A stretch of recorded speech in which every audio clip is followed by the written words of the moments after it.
Good evening. चलिए दोस्तों, मैं आप लोग को कारक के 4 गो भेद संप्रदा कारक तक बता दी हूँ और अप्रदान कारक बताना था। चलिए मैं आप लोग को बताती हूँ, थोड़ा बार का जूम कर लेती हूँ।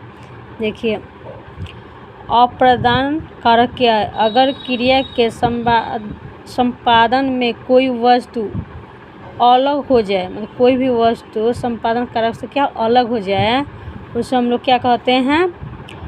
अपादान कारक कहते हैं। इसका चिन्ह से है, इसका कर्ता ने कर्म को कारण से संप्रदान के लिए अपादान से। देखिए क्या लिखा है, एग्जाम्पल से समझ सकते हैं। पेड़ से पत्ते गिरते हैं तो क्या हुआ? से अप्रदान कारक पहचाने का चिन्ह। देखिए, पत्ते से लगाव होता है तो पेड़ से। छात्र कमरे से बाहर गया तो छात्र का लगाव कमरे से हुआ। इसको क्या बोलेंगे? जिसमें मतलब कोई भी सेंटेंस में मान लीजिए सौ आ जाए से तो उसको क्या बोलेंगे? उसको हम लोग बोलेंगे अप्रदान कारक है। टिक आउट ऐसे कर देंगे। चलिए अब कितना का नंबर है? 6 नंबर। देखिए हम लोग 6 नंबर देखेंगे। देखिए 6 नंबर में दिया है आप लोग को। देखिए कितना अच्छा दिया है। यहाँ पे देखिए क्या दिया है, संबंध कारक किसे कहते हैं? जिस संज्ञा या सर्वनाम से किसी वस्तु या संबंध रिलेशन जाने पड़े उसे संबंध कारक कहते हैं।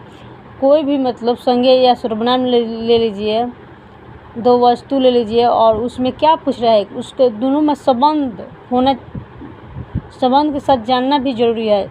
संबंध जानना पड़े उसे हम लोग क्या कहते हैं? संबंधवाचक, संबंध कारक कहते हैं। वाचक पढ़ा चुके हैं इसलिए वाचक बार आ रहा है। इसे क्या बोलेंगे? संबंध कारक कहते हैं। देखिए इसका चिन्ह क्या होता है? का, के और की। का, के, की कोई भी सेंटेंस में है उससे हम लोग क्या कहेंगे? संबंध कारक कहेंगे। इसको संबंध कारक कहेंगे। देखिए, मोहन का घोड़ा दौड़ता है।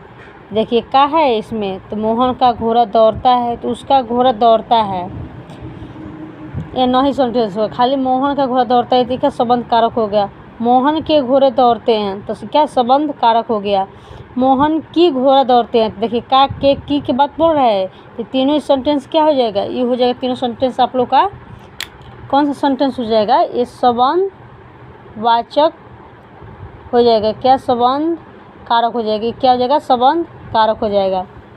देखिए यहाँ पर एग्जाम्पल दिया है कि के, का, के, की आए, उसको क्या बोलेंगे हम लोग? संबंध वाचक बोलेंगे। चलिए यहाँ पर देखिए दिया हुआ है 7 नंबर। देखिए 7 नंबर दिया है, अधिकारण कारक किसे कहते हैं? देखिए अधिकारण कारक किसे कहते हैं? जिससे क्रिया के आधार पर, मान ली कोई किसी के आधार पर बाहर जाता है, चाहे कोई किसी के आधार पर पढ़ता है, तो वही देखिए पड़ा कि जिससे क्रिया के आधार पर ज्ञान प्राप्त हो, जैसे ज्ञान नॉलेज प्राप्त हो, उसे अधिकारण कारक कहते हैं। जैसे इसका चिन्ह देख लीजिए, इसका चिन्ह बहुत ही इम्पोर्टेंट दिया है। देखिए इसका चिन्ह क्या होता है? चिन्ह देखिए, में और में। देखिए में और में पर, में और में पर होता है। देखिए एग्जाम्पल, शिक्षक। देखिए शिक्षक वर्ग में पढ़ा रहा है तो मैं क्या होगा? मैं पढ़ा रहा है तो क्या होगा? मैं अधिकारण वाक्य होगा। देखिए यहाँ वर्ग में, देखिए यहाँ पर मैं है, मैं क्या हो जाएगा? अधिकारण वाक्य होगा। और छात्र पर है, देखिए पर अधिकारण है क्योंकि इसमें पढ़ना और पढ़ाने की क्रिया आधार और ज्ञान बताता है। आधार और क्या? ज्ञान बताता है। क्रिया क्या बताता है? आधार और ज्ञान होता है, चाहे बताता है। आप लोग ये भी पढ़ सकते हैं। देखिए 8 नंबर क्या है? संबोध बोधक कार्य किसे कहते हैं? ये लास्ट टॉपिक है। देखिए इसमें क्या है? जिस संज्ञा से किसी पुकारने या संबोधन का बोध हो उसे संबंध बोधक कार्य कहते हैं। उसे क्या बोलते हैं? संबंध बोधक कार्य कहते हैं। जैसे मान लीजिए आपको हम बता दें, जिस संज्ञा है, कोई एक वस्तु है उसको हम पुकार रहे हैं, मान लीजिए कोई लड़का है यहाँ पर, हम पुकार रहे हैं कि इधर आओ, पुकारने का संबंध का बोध हो, उसका संबंध क्या मतलब पुकारना, तो उसके साथ मेरा संबंध हो तभी तो हम पुकार रहे हैं। अगर पुकार रहे हैं तो उससे क्या होगा? हम लोग का उससे संबंध है तो उसे संबंध बोधन कार्य कहते हैं। जैसे में देखिए इसका चिन्ह क्या होता है, इसका चिन्ह होता है अरे अजी ए ओ आदि। देखिए हे ईश्वर मेरी सहायता करो, हे ईश्वर मेरी सहायता करो। तो हे क्या हो गया, संबंध बोधक कारक हो गया।